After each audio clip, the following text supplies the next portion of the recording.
Kryetari i Bashkisë Shkodër Benet Beci ka prezantuar sot fazën e parë të planit të lëvizshmërisë së qëndrueshme urbane, një iniciativë që parashikon ndryshime të rëndësishme në mënyrën e qarkullimit dhe organizimin urban në qytet.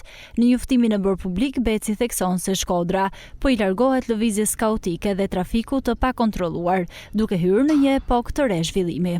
Gati plani i lëvizshmërisë së qëndrueshme urbane, jo më lëvizje kaotike dhe trafik të pakontrolluar. Shkodra po futet në një fazë të re zhvillimi ku qendra bëhet më e qetë dhe më e aksesueshme, korsitë e biçikletave më të sigurta, lagjet dhe shkollat më të mbrojtura, transporti publik më funksional dhe parkimi i menaxhuar. Shkodra ecën përpara, u shpreh kryebashkiaku. Plani përfshin 5 hapa kryesor. Qendra e qytetit do të kthehet në një hapësirë më të qetë dhe të dedikuar për kombësorët, me kufizime të qarkullimit të mjeteve, zgjerim të trotuareve dhe shtim të hapësirës së gjelbër.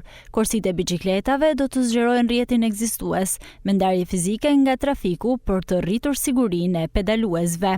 Lagjet dhe shkollat do të nënshtrohen ndërhyrjes për të rritur sigurinë, me shtim të kursive të ecjeve, hijes, ulseve dhe masave për ngadalësimin e qarkullimit. Transporti publik do të mobilizohet me 2 linja kryesore dhe shërbim fleksibël për zonat periferike, ndërsa autobusët elektrik pritet të reduktojnë ndotjen dhe zhurmën.